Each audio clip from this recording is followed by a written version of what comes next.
Boa noite a todos. Eu abaixei um pouquinho porque como eu sou mais baixo, senão os irmãos não conseguiriam me ver, né? Feliz com esse convite, desse momento tão especial dessa igreja. Mais um aniversário, mais uma comemoração, 87 anos de existência para a glória de Deus.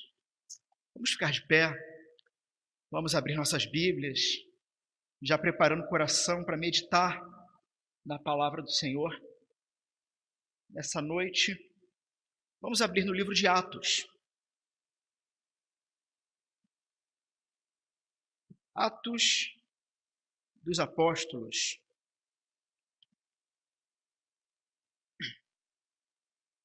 Capítulo 3.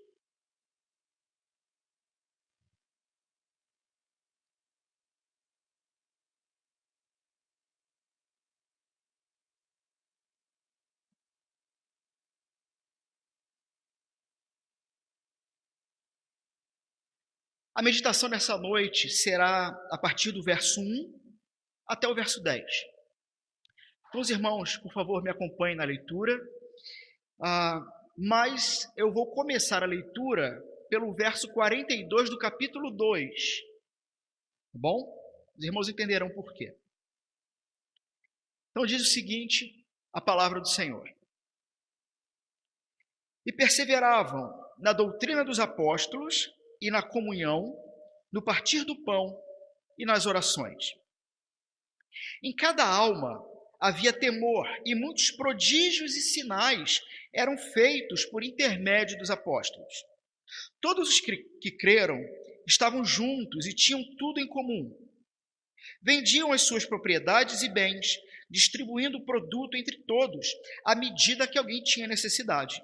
Diariamente, perseveravam unânimes no templo, partiam pão de casa em casa e tomavam as suas refeições com alegria e singeleza de coração, louvando a Deus e contando com a simpatia de todo o povo. Enquanto isso, acrescentava-lhes o Senhor, dia a dia, os que iam sendo salvos. Pedro e João subiam ao templo para a oração da hora nona. Era levado um homem, coxo de nascença, o qual punham diariamente à porta do templo, chamada Formosa, para pedir esmola aos que entravam. Vendo ele a Pedro e João, que iam entrar no templo, implorava que lhe dessem uma esmola. Pedro, fitando-o juntamente com João, disse: olha para nós. Ele os olhava atentamente, esperando receber alguma coisa. Pedro, porém, lhe disse: não possuo nem prata, nem ouro, mas o que eu tenho, isso te dou. Em nome de Jesus Cristo, o Nazareno, anda. E tomando-o pela mão direita, o levantou imediatamente os seus pés e tornozelos se firmaram. De um salto se pôs em pé, passou a andar e entrou com eles no templo, saltando e louvando a Deus. Viu todo o povo a andar e a louvar a Deus, e reconheceram ser ele o mesmo que esmolava, assentado à porta formosa do templo, e encheram de admiração e assombro por isso que lhe acontecera. Palavra do Senhor. Podeis assentar?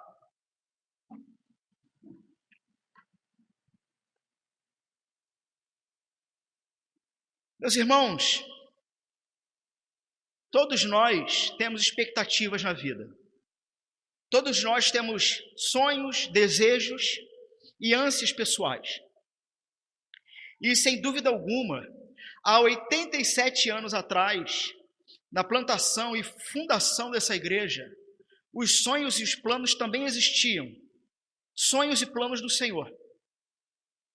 Só que hoje, 87 anos depois, como está a expectativa dessa igreja? Como estão os sonhos dessa igreja? Como está a sua expectativa pessoal? O que você tem esperado? O que você tem almejado da vida? Existe um autor conservador chamado Theodore Dalrymple.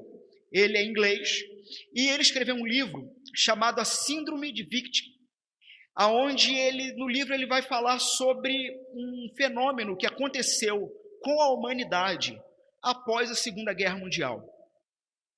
E ele vai dizer o seguinte, que as gerações seguintes foram gerações que cada vez mais se desapegaram das coisas, aonde, por exemplo, e hoje nós temos várias gerações, pelo menos 3 ou 4 gerações aqui reunidas nessa noite, aonde a geração mais jovem hoje, ela não se preocupa tanto em tempo de carteira assinada, por exemplo, em tempo de empresa. Hoje em dia não importa tanto. O que importa é adquirir mais conhecimento e aumentar o seu currículo para desfrutar disso futuramente. Enquanto que as gerações mais antigas tinham como expectativa para a vida, quanto mais tempo naquela fábrica ou naquela usina, mais segurança teria. E esse autor conservador ele vai dizer o seguinte, que ao longo do tempo, as gerações e a própria humanidade foi adquirindo um certo cinismo. Por quê? Por cada vez mais se desapegar das coisas. Claro que teve seu lado bom, mas o lado ruim que ele diz é que a humanidade ela passou a viver e construir a sua própria vida em cima de expectativas muito passageiras, que pelo menos resolvam ou lhe deem alguma satisfação, mesmo que seja momentânea. Ou seja, homens e mulheres que passaram a construir a própria vida para o que é momentâneo, perdendo qualquer tipo de pensamento em eternidade ou em coisas mais fixas, coisas mais palpáveis. Muito bem. A pergunta é o seguinte, será que nós, como cristãos, como igreja, ou aqueles aqui essa noite que não fazem parte oficialmente da fé cristã, acompanham de longe, ouvem, mas será que cada um de nós não nos enquadramos nisso? Não adquirimos um certo cinismo pessoal, aonde não nos importamos mais com os outros, ou com o que é certo e errado, contanto que nos sintamos bem? Bom, nos tempos do Novo Testamento, apesar de Theodore Dalrymple falar desse fenômeno após a Segunda Guerra, mas nos tempos do Novo Testamento isso já acontecia.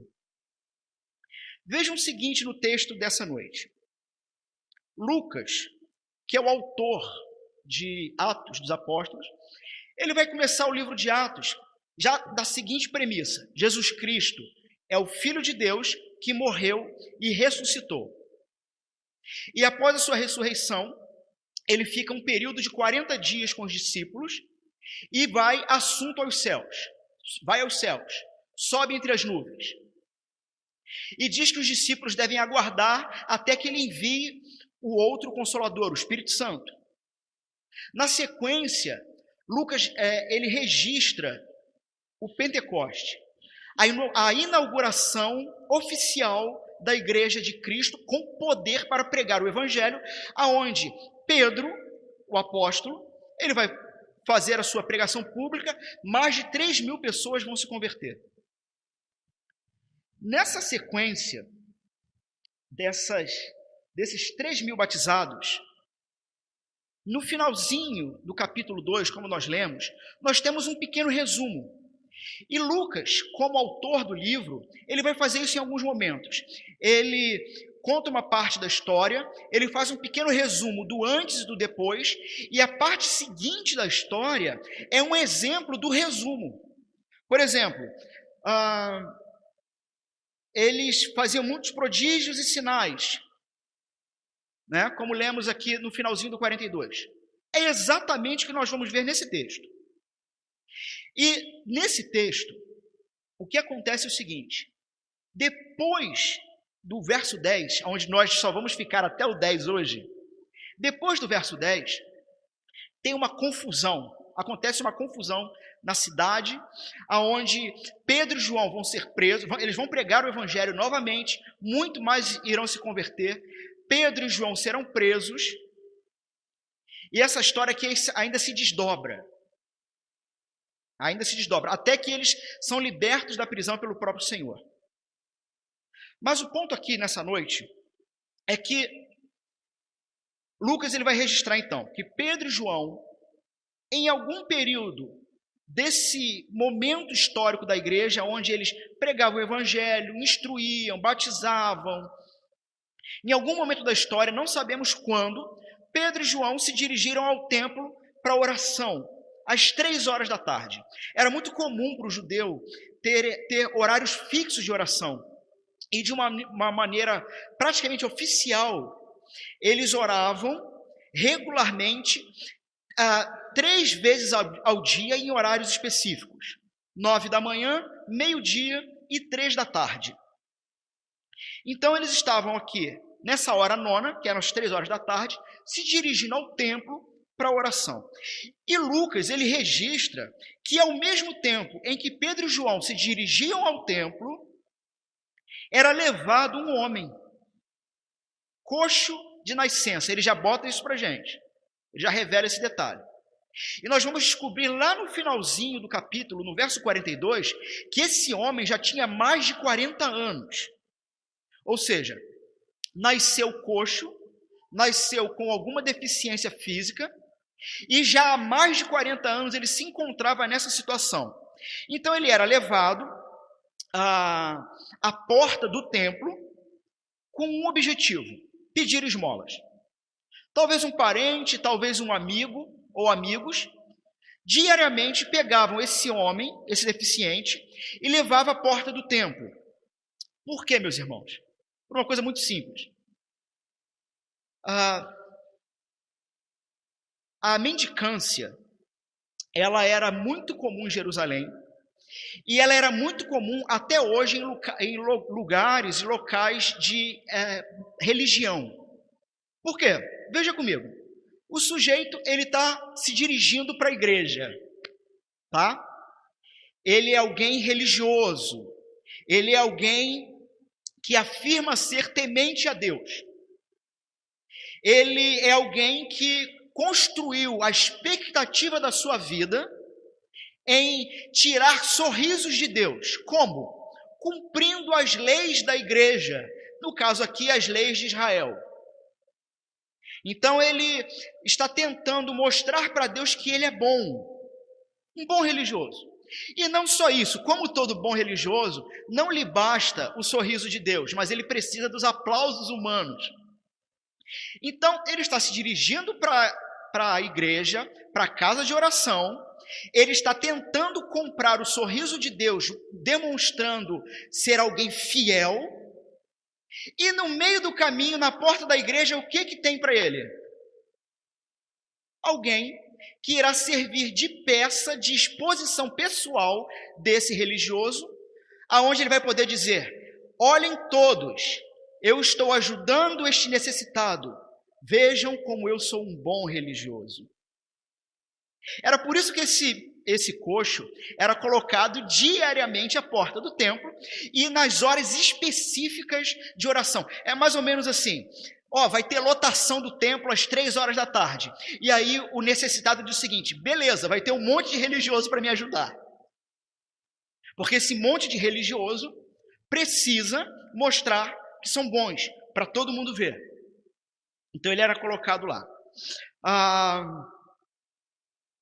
Vendo ele, verso 3, a Pedro e a João, que iam entrar no templo, implorava que lhe dessem uma esmola. Então assim, ele já estava pedindo ali, e de repente deu aquela pausa, né? As pessoas de repente pararam de entrar, ele parou de pedir, e ao perceber, vindo de longe, talvez subindo algum tipo de escadaria, 2 homens se aproximando, ele novamente começa a implorar, a falar alto, pedindo esmola. Verso 4, Pedro, fitando, olhando atentamente, um olhar de ternura para esse necessitado, juntamente com João disse: olha para nós. Bom, o que Lucas nos revelou até agora, e uma das artes de uma interpretação bíblica é conseguir ler o que está nas entrelinhas. Uma das artes para que você consiga ler bem a Bíblia em casa é ler prestando atenção em todos os detalhes. O que Lucas está revelando para a gente? Esse coxo, esse homem, que há mais de 40 anos vivia nessa situação, era alguém que estava socialmente excluído de relacionamentos pessoais. Por quê? Porque quando Pedro diz, olha para nós, a cena que nós vemos é a seguinte: o coxo, de cabeça baixa, talvez com a mão estendida ou com algum prato na mão, né? E implorando por esmola. Há mais de 40 anos vivendo assim. Esse coxo, esse homem, foi alguém que teve que aprender a construir a própria vida em busca de algumas expectativas muito pessoais. Para que ele precisava dessa esmola? Talvez para pagar um quarto para dormir aquela noite? Talvez para ter alimento para aquela noite? Talvez para pagar um chuveiro, um banho em algum lugar? Fato é que esse coxo, ele não se via mais como alguém que se relacionava com os outros. Ele era alguém que já estava naturalmente acostumado a ser ignorado. Ele era alguém que com certeza recebia muitos nãos. Muitos passavam por ele de cabeça baixa implorando por esmola, muitos passavam por ele e simplesmente não davam a mínima. E para ele isso já era muito natural, porque essa era a vida dele. Em contrapartida, aqueles que davam a esmola, que diziam o sim para aquele pedido, na verdade não queriam nenhum tipo de relacionamento com ele.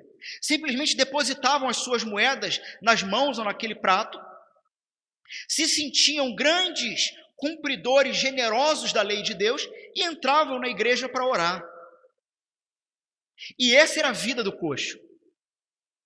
Alguém que criou uma espécie de cinismo pessoal na vida, aonde não importa mais nada, o que importa é somente comer, beber, ter um local para fazer asepsia e dormir.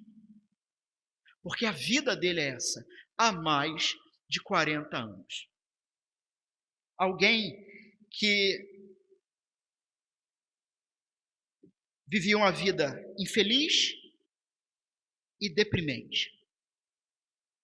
Nas leis de Israel, não havia, dada por Deus, não havia nenhum tipo de impedimento para que algum deficiente físico tivesse abertura ao templo, a qualquer lugar do templo. Mas os religiosos da época, os guardiões da moral e dos bons costumes da época, percebendo que Deus deixou de fora algumas leis, criaram outras leis.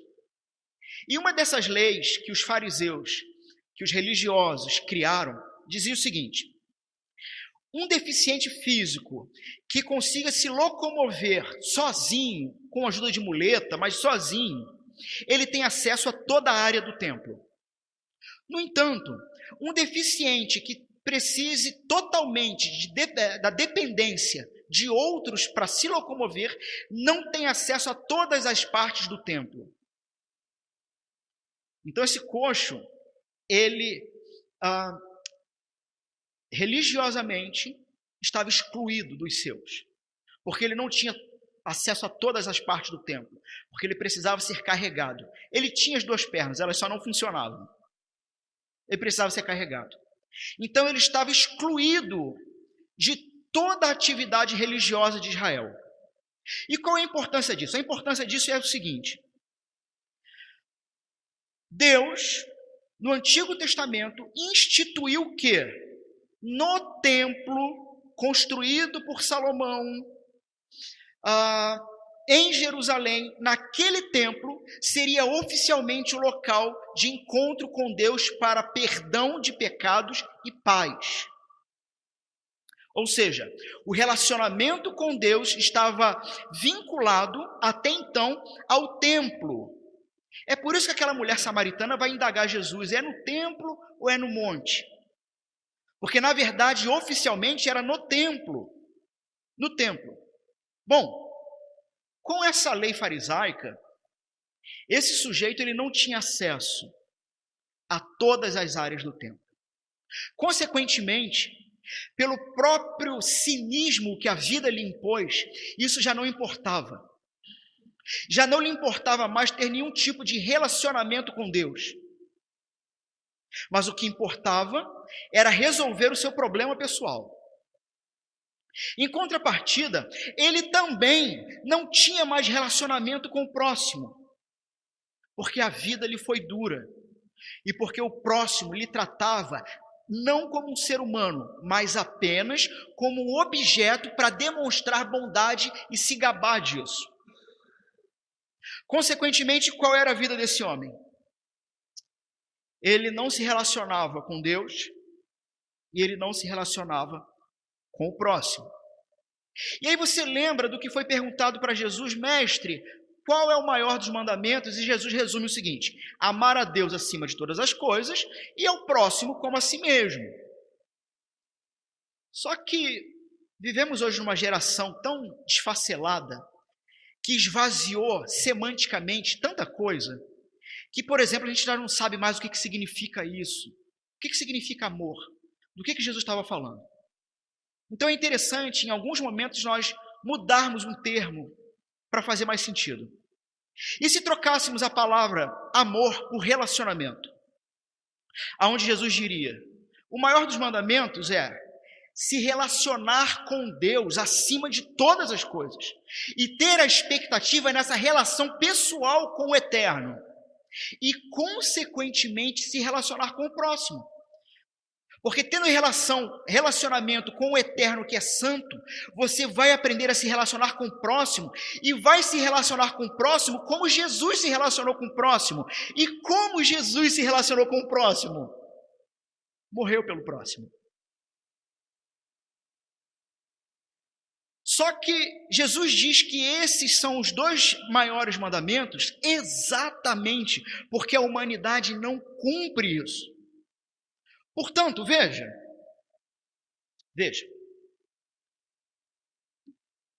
sonde o seu coração, pense o que te afasta de Deus, ou pode te afastar de Deus na sua vida. Veja, o seu problema não é o fato de que você mente. O seu problema não é esse. O seu problema não é o fato de você cobiçar. O seu problema não é o adultério. O seu problema é que você não quer se relacionar com Deus acima de todas as coisas. Por isso você cobiça, por isso você mente, e por isso você comete todos os 10 mandamentos. Esse é o seu problema. Por você não querer se relacionar com Deus acima de todas as coisas, você não sabe se relacionar com o próximo. E o seu relacionamento com o próximo se torna uma permuta, aonde esse relacionamento só é válido se te gerar alguma coisa pessoal. E aí você mente, você rouba. Jesus está dizendo que esse é o problema da humanidade. Esse é o problema da humanidade. Vejam este coxo. Vejam este coxo. Vejam a humanidade do lado de fora da porta do templo. Veja se não é exatamente dessa maneira. Um homem que nasceu nessas condições e construiu a sua vida nessas condições. E uma humanidade que nasceu morta em delitos e pecados. Uma humanidade que não se relaciona com Deus e não se relaciona com ninguém. Uma humanidade que tem a oportunidade todos os dias de estar à porta do templo, aonde, se formos usar a tipologia do texto, Jesus Cristo tanto é o templo, quando ele diz para os discípulos dele: vejam esse templo, eu o destruirei e em 3 dias o reconstruirei. E os discípulos não entenderam na hora, mas depois eles entenderam que Jesus falava do próprio corpo, porque o que Jesus estava dizendo é o seguinte: sendo o templo o local de encontro para perdão de pecados através de sacrifícios, entendam que este templo será destruído, aquele templo, Jesus dizendo, e eu serei o novo templo, onde o corpo de Cristo e o próprio Cristo é agora a mediação entre um Deus santo, uma humanidade criminosa, pecadora, e Cristo no meio, reconciliando. Antes era necessário entrar no templo e fazer um sacrifício, agora é necessário estar em Cristo, porque Ele é o templo, Ele é o novo templo. E ele não somente é o templo, ele é a porta. Ele é a porta. Vemos nesse coxo o nosso retrato pessoal. Muitos aqui têm esse retrato já velho, antigo, porque já entraram pela porta do templo, porque já estão em Cristo. Talvez alguns aqui essa noite ainda não. Talvez muitos do que pensam estar em Cristo não passam de religiosos. Pessoas que têm um zelo extraordinário com coisas materiais ou legais. Lei. Mas não consegue demonstrar amor na sua linguagem com seu irmão. E ainda se encontra à porta do templo. Não entrou.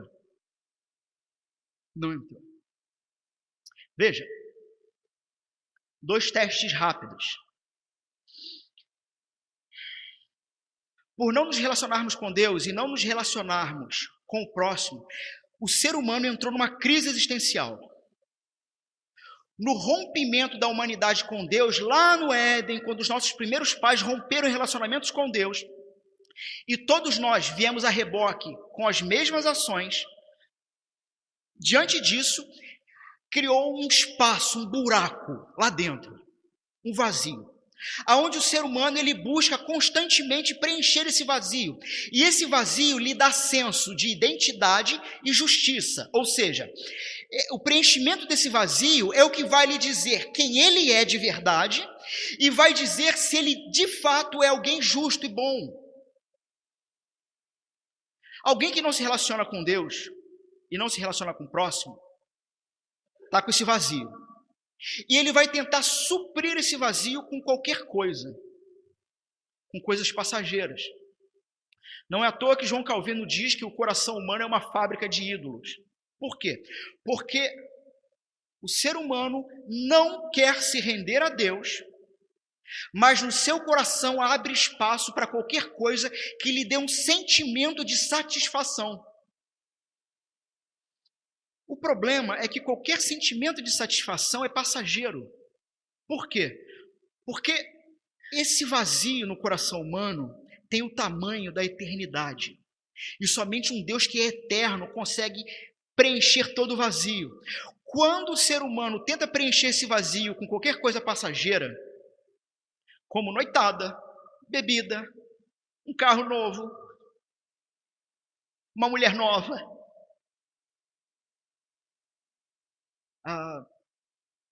uma vida ilibada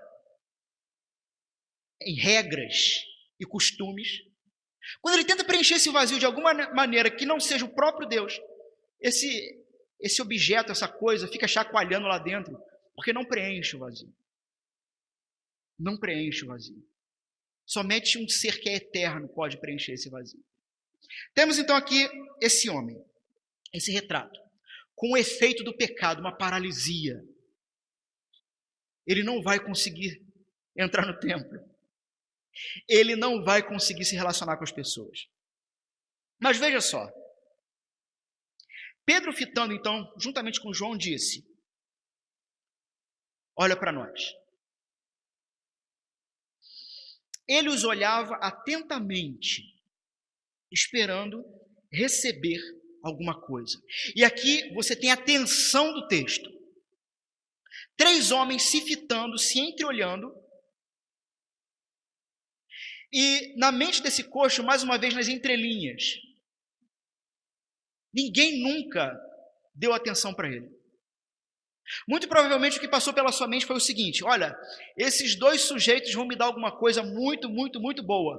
Por quê? Porque eles querem que eu os reconheça e testemunhe para Israel que eles foram generosos. Porque era isso que ele estava acostumado. Esse é o ser humano.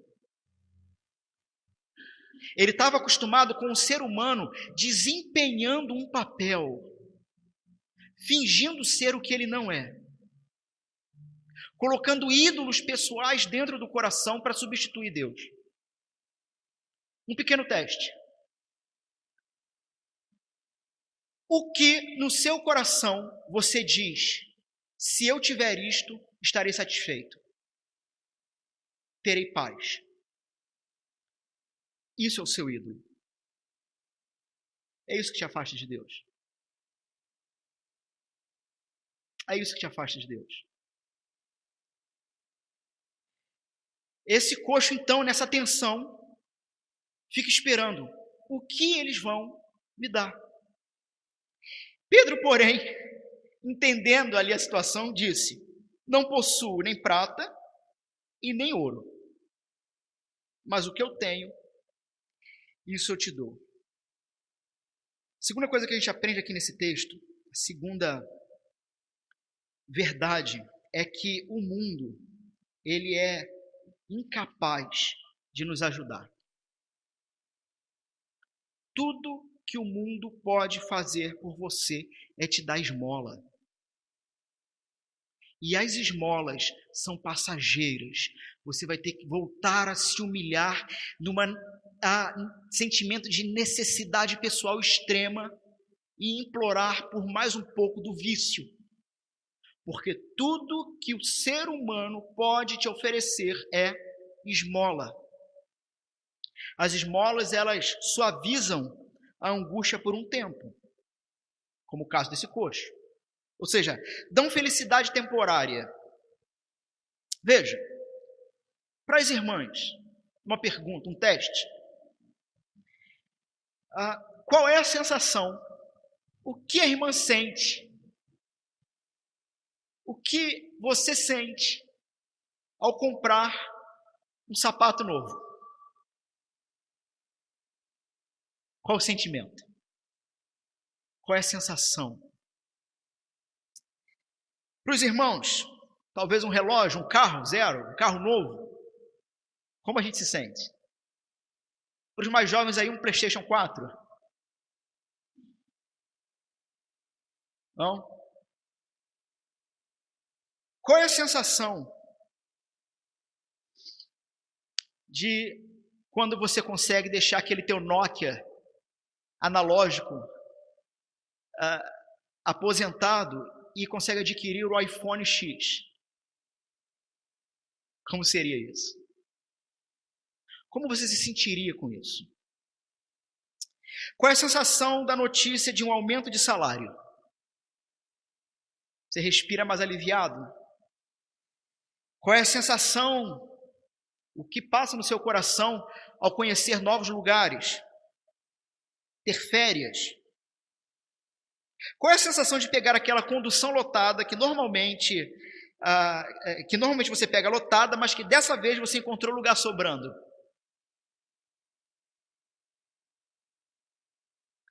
Como você se sente quando o teu chefe te elogia? Ou um funcionário seu? Ou o que passa nas suas entranhas quando seu marido diz que te ama e que você é muito importante?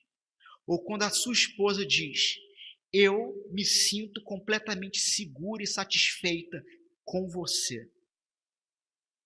como você se sente. O que se passa no seu coração quando o seu filho ganha aquele concurso em primeiro lugar e recebe publicamente os parabéns de todos? Meus irmãos e amigos, tudo isso é esmola. Não tem nada de errado nessas coisas. Mas o seu coração, o problema real, o problema fundamental do seu coração não foi nem tocado. Você continua tendo um passageiro sombrio dentro de você que diariamente te impele a se autossatisfazer, procurando identidade e justiça pessoal. O mundo só oferece esmolas, mas ela não nos leva a Deus e não nos leva ao templo. Bom, Pedro, então, ele oferece o que de fato é mais precioso. E ele vai usar uma fórmula aqui. O que eu tenho, isso eu te dou. Em nome de Jesus Cristo, o Nazareno, anda. E ele usa uma fórmula de uma invocação de um nome. Ele invoca o nome de Jesus Cristo. Uma fórmula que no Antigo Testamento, quando era utilizada, ela era utilizada para se falar em nome ou com a autoridade daquele que era invocado. Jesus. E Lucas registra isso, e Pedro fala dessa maneira para dizer o seguinte: o que eu farei e o que eu te darei, o farei e darei, porque este de quem eu falo, Jesus, ele não está morto, ele está vivo. Portanto, é na autoridade dele que está vivo que eu o dou. Anda. A intenção autoral de Lucas, ao registrar isso aqui, era mais uma vez afirmar o seguinte: o nosso Redentor vive. Ele foi morto, mas foi ressuscitado pelo Pai dele e está vivo. Tanto está vivo que opera, que intervém e que age. Uma outra coisa a gente percebe aqui nesse trecho. De forma intencional, e Lucas, inspirado pelo Espírito Santo, é espetacular. Pedro, ele não está mentindo aqui. Ele diz: eu não tenho ouro nem prata. Ele não está mentindo. Só que Lucas já nos informou, no trecho anterior, que, capítulo 2, verso 45, vendiam as suas propriedades e bens, distribuindo o produto entre todos, à medida que alguém tinha necessidade. Sabe o que Lucas informou para a gente?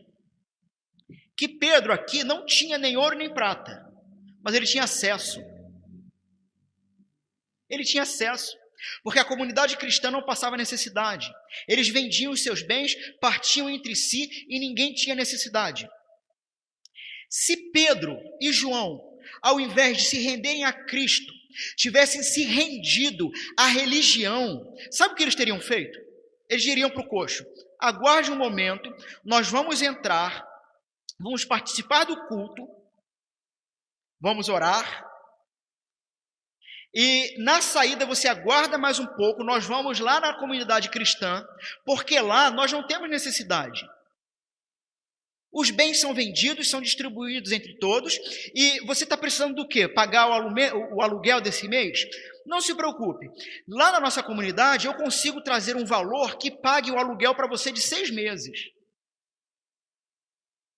Só que o objetivo de Lucas, ao registrar essa passagem, é ensinar para a gente o seguinte: o papel mais importante, o anúncio mais importante que nós, como servos do Senhor Jesus Cristo, temos a dar, não é um anúncio social, não é um anúncio político, não é um anúncio de massagem de ego ou psicológico. O objetivo de Pedro aqui não era dizer para esse coxo, não era satisfazer a expectativa passageira desse coxo, porque esse coxo a vida inteira criou expectativa no que era passageiro. Porque lembrando de Davi em vários salmos, Salmo 103, por exemplo, quando ele diz que o Senhor sabe que somos pó, somos como a flor do campo que nasce num dia, sopra um vento quente à noite e pela manhã já não existe a flor, porque somos passageiros. Por termos essa consciência de sermos passageiros, construímos uma vida em cima de expectativas passageiras e esquecemos o que é eterno. E o problema é quando, inclusive, esquecemos de anunciar o que é eterno e realmente acreditamos que o papel da igreja é saciar as expectativas do mundo. Porque uma terceira coisa a gente aprende nesse texto, que esse coxo tinha uma expectativa errada. Ele estava esperando coisas erradas da igreja. Pedro, ele não está oferecendo esmolas numa tentativa de resolver os dilemas e crises daquele homem. Pedro está oferecendo uma pessoa. Ele está dizendo para aquele homem o seguinte: escuta, eu estou aqui para pôr você em contato com ele, com esse Jesus, o Cristo de Nazaré. E no texto, nós aprendemos, lá no finalzinho, verso 10, reconheceram ser ele o mesmo que esmolava sentado à porta formosa do templo e se encheram de admiração e assombro por isso que lhe acontecera. Tanto esse público quanto o próprio coxo esperavam da igreja coisas erradas. O mundo espera da igreja algo que ela não pode dar. E o problema é que quando a igreja acredita que ela pode dar, ela não só deixa o mundo paralisado, como se paralisa. Meus irmãos, quantos e quantos não estão esperando da igreja um ensino moral? Simples e unicamente um ensino moral. Inclusive acreditando que por ser uma pessoa moralmente ilibada, ela vai para o céu. Não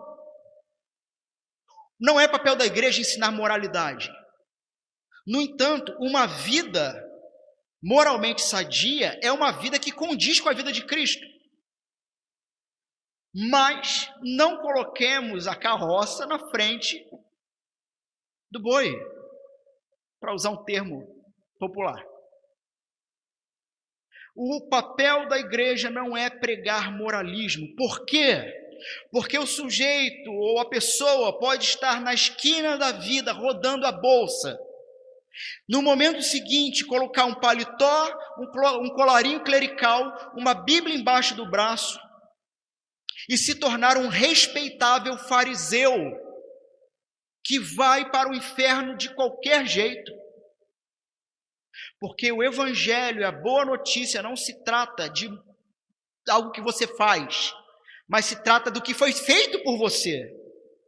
Se trata do Calvário.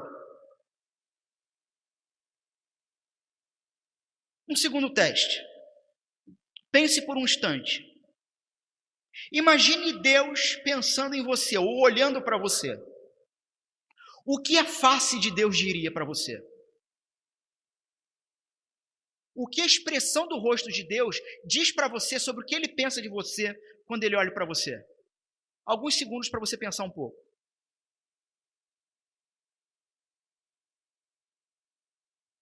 Esse é um bom teste para saber se você entendeu o evangelho da graça ou continua vivendo como um fariseu. Muito bem. A expressão de Deus. Quando ele olha para você, o que o rosto dele diz? Ira. Deus está irado com você? Ou ele está decepcionado com você? Ou a expressão do rosto de Deus diz assim para você: fulano, fulana, Você podia se empenhar um pouco mais para me agradar. Você não conseguiu tirar meu sorriso ainda. Meus queridos, alguém que entendeu o Evangelho da Graça é alguém que vê no rosto de Deus um sorriso. Por quê? Porque quando Deus te contempla, Ele contempla o Filho dele. Porque estamos escondidos no Filho dele. Nenhuma condenação há mais para aqueles que estão em Cristo. Em Cristo, todos os seus pecados, passado, presente e futuros, já estão perdoados. E o nosso papel, então, como cristãos, a partir disso, não é obedecer para comprar o sorriso de Deus, mas é obedecer porque Ele sorri. E por que Ele sorri? Porque Ele vê o Filho dele na gente. Porque, como diz Paulo em 2 Coríntios, quando Ele respira ou sente o nosso cheiro, ao Pai temos o cheiro do Filho. É disso que se trata o Evangelho da Graça. O problema é quando vamos para a igreja achando que somos muito bons, ou muito santos, ou melhores do que os outros, porque, por exemplo, a minha família frequenta a igreja e a do outro não. Ou porque os meus filhos têm, sabe orar o Pai Nosso e o outro não. Quando nos achamos realmente superiores ao outro, por causa de alguma coisa que supostamente nos faz melhores. E nos tornamos miseráveis fariseus, novamente. E o problema é que não só a igreja espera isso, mas muitos que estão lá, que estão dentro da igreja, também estão vendendo esse peixe para fora. Não, o anúncio do Evangelho é o anúncio da morte e ressurreição do Filho de Deus, que nasceu de uma virgem, passou aproximadamente 33 anos da vida sem cometer nenhum pecado. Na hora da morte não foi um acidente, ele se ofereceu pessoalmente, cumprindo tudo o que era dito no Antigo Testamento, onde no Antigo Testamento foi ensinado o seguinte, veja, o salário do pecado é a morte, a paga do pecado é a morte. Ou seja, pecou contra Deus, vai morrer. Por que os irmãos acham que Adão e Eva se esconderam no jardim, quando perceberam Deus se aproximando? Quem ia matá-los? Deus. Deus ia matá-los. Mas a graça se manifesta quando Deus diz, da semente da mulher nascerá um, que esmagará a cabeça da serpente, que sabemos que esse é o Cristo de Deus. Muitos, então, esperam da igreja um ensino moral, uma boa música. Tem gente que vem para a igreja para ter uma boa música, para ter intelectualidade, ou para ter um espaço para esquecer os problemas lá fora. O que te traz à igreja? Citando o reverendo Ricardo Agreste, isso aqui é espetacular. Ele diz o seguinte, se tem música e não tem evangelho, é show, não é igreja. Se tem ação social e não tem evangelho, é ONG, não é igreja. Se tem um ambiente agradável e não tem evangelho, é clube, não é igreja. Meus irmãos, não tenham dúvidas de que essa igreja completa 87 anos de vida. Ela completa 87 anos de vida, porque desde a sua fundação até hoje, ela tem pregado o evangelho. O ponto é como pessoalmente cada um dos irmãos tem respondido a esse evangelho. Como? E por que é tão importante pregarmos o evangelho em todos os momentos e pregarmos o evangelho para nós mesmos todos os momentos? Vou usar uma linguagem aqui que o pessoal que está acostumado com a tecnologia, talvez consiga assimilar bem, mas eu vou tentar fazer com que todos entendam. Veja, fala de uma maneira moderna, tá? Na nossa cabeça e no nosso coração, existe um setup, existe uma programação, ok? Existe uma programação. Então os irmãos saem daqui dessa noite ouvindo o Evangelho da Graça, aprendendo que eu não consigo fazer nada para Deus me amar mais, porque Ele me ama de maneira perfeita no Filho, e eu não consigo fazer nada para que Deus me ame menos, porque Ele me ama incondicionalmente, por causa do Filho. E aí você sai daqui maravilhado com a graça. Você sai daqui maravilhado com a verdade de que você não consegue decepcionar Deus quando você peca. Você não pega Ele de surpresa. Você não consegue decepcionar Deus porque naquela semana você não leu a Bíblia uma vez. Deus não está decepcionado com isso. E você também não consegue surpreender Deus porque você leu muito, orou muito, pregou muito. O relacionamento de Deus com você não está vinculado ao que você pratica, mas ao que foi praticado na cruz. Aí você sai daqui maravilhado com isso. Aí os irmãos vão ter uma boa noite de sono, e aí vai dar um setup na cabeça, vai dar um reset. Amanhã de manhã, aqui não é um desejo, é um exemplo, tá? Cada um aqui, de repente, perde o horário. Para o trabalho, para o estudo, sai correndo, sai atrasado, não deu tempo nem de tomar café, de fazer nada. No meio do caminho, o pneu fura, a condução quebra, trânsito, confusão, caos. Você chega com 2 horas de atraso no trabalho. Ao chegar ao trabalho, pelo atraso você já tem sérios problemas, mas para piorar, amanhã estava terrível, segunda-feira. Estava terrível. Você começa a ter problema com seu chefe, você começa a ter problema com os seus funcionários, e lá para 11h30 você de repente tem um estalo. O Senhor está me castigando porque eu saí correndo de manhã e não tive tempo de orar e ler a Bíblia.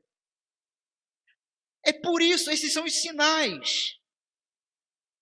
Aí você corre para o banheiro, fecha a porta, lê o Salmo 19, 119 não dá tempo, né? Porque tem que voltar para trabalhar. Você lê o Salmo 19, o Senhor, a criação, a palavra, faz uma oração e diz o seguinte, aí se levanta e diz o seguinte, agora o resto do meu dia será perfeito, porque cumpri a minha obra. Meus irmãos, isso acontece com a gente. Só que isso não é cristianismo, isso é paganismo. É tentar se relacionar com Deus de uma maneira onde você compra os benefícios de Deus a partir do que você realiza. Isso é qualquer coisa, mas não é cristianismo. Por isso, uma necessidade constante de relembrar o Evangelho da graça, que é escandaloso. É escandaloso porque o seu perdão e o meu perdão estão vinculados a um plano eterno de um assassinato. Um plano onde um pai planeja assassinar o seu filho santo para que criminosos, pecadores sejam perdoados e tenham paz. Aquilo que o próprio Deus impediu que Abraão fizesse, imolasse, assassinasse o seu filho. Ninguém poderia segurar a mão de Deus no Calvário, porque esta foi a pior coisa que Jesus sofreu. Não foram as chibatadas, as pancadas, as cusparadas, os xingamentos, não foi nem a crucificação em si. Até porque, historicamente, muitos foram crucificados e alguns até sobreviveram à crucificação. A pior coisa que Cristo sofreu foi ter sido transpassado pelo próprio Pai. Quando ele diz, Deus meu, por que me abandonaste? Por que me desamparaste? Jesus ali na cruz, ele dá um grito para que nenhum dos seus servos repitam esse grito. Um cristão é aquele que não diz mais, Deus meu, por que me abandonaste? Mas para dar esse grito, Jesus também teve que dar outro grito, está consumado. Está consumado.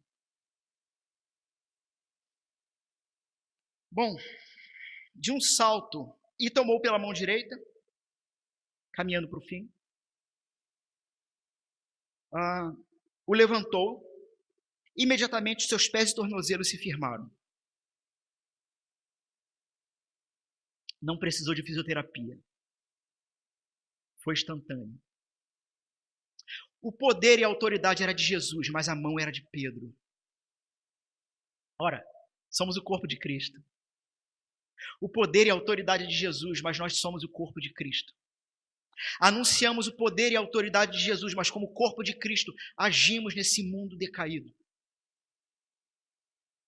Anunciando e socorrendo também o necessitado, mas entendendo que é o nome de Cristo e é o evangelho de Cristo o que há de mais importante. Antes de fechar aqui os 2 últimos versos, mais um teste. Eu gosto de testes, para saber se você é um cristão.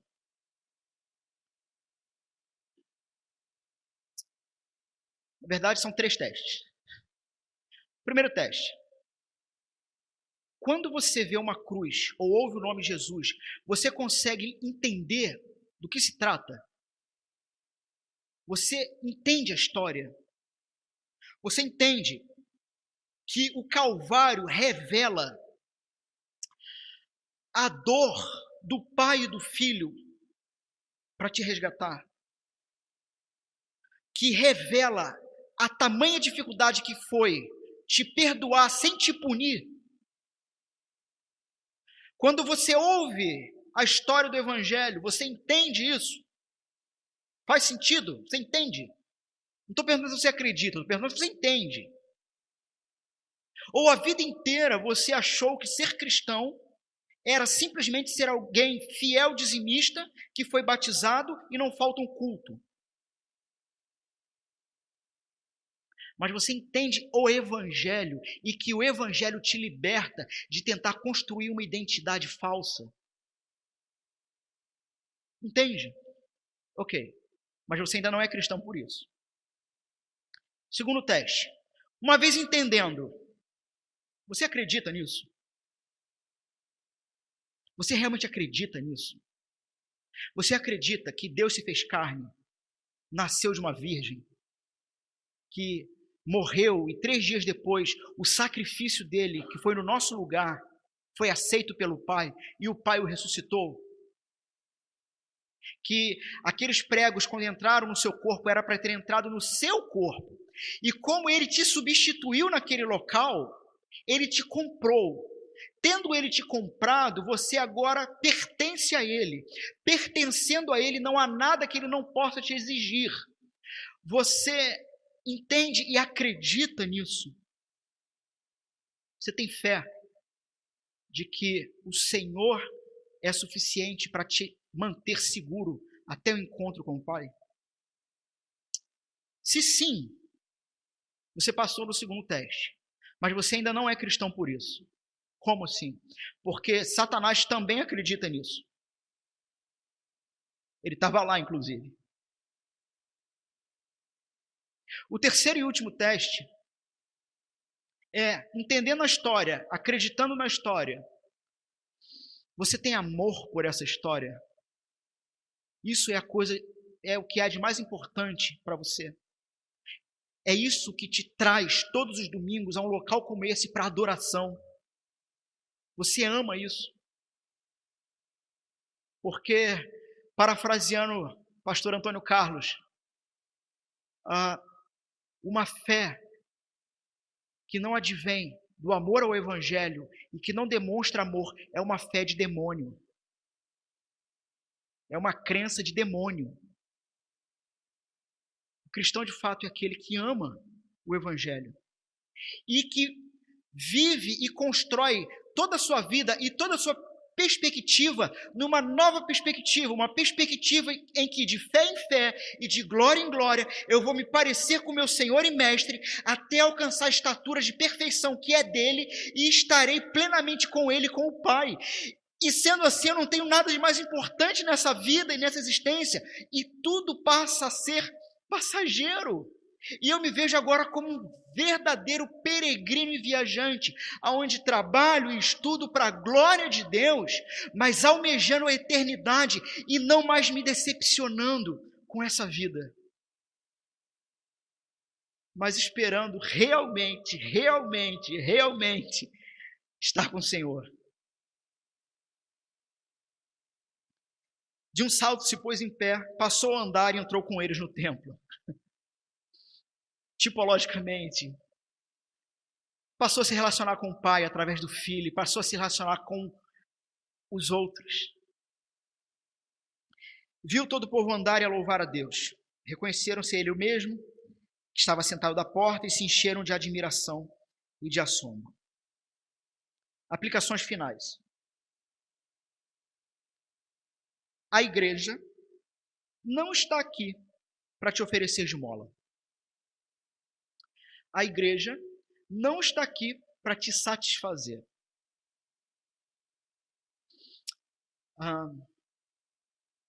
Mas ela está aqui para anunciar cura.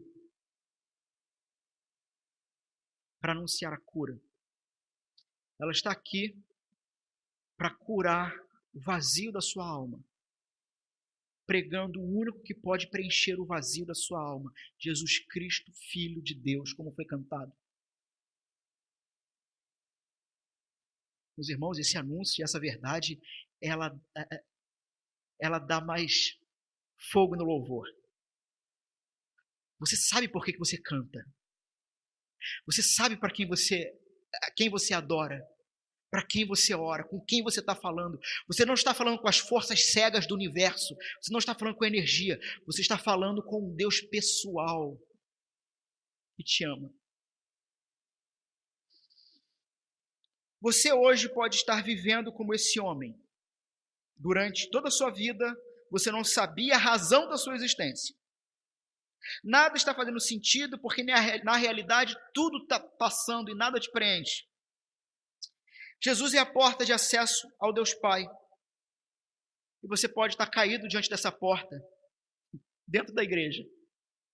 Você pode estar como o filho mais velho da história do pródigo, perdido dentro de casa. Se você reconhece a culpa dos seus pecados contra Deus e contra os seus semelhantes, creia no perdão de Deus através do sacrifício de Jesus. Assim como Pedro estendeu as mãos para o início da caminhada desse homem, nós, novas criaturas, regenerados em Cristo, estendemos as mãos para você, para andarmos juntos em um mesmo ritmo nessa nova caminhada. Somente acredite no que foi dito e ande com o povo de Deus. Amém.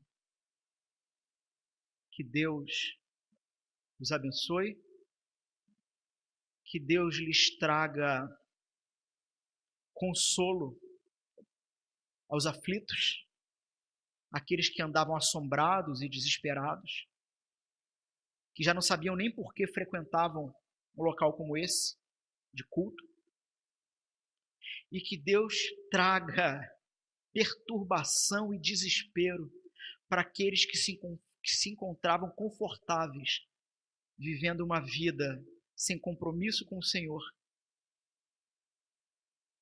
ou vivendo uma vida apenas religiosa, mas não de amor ao Evangelho. Amém.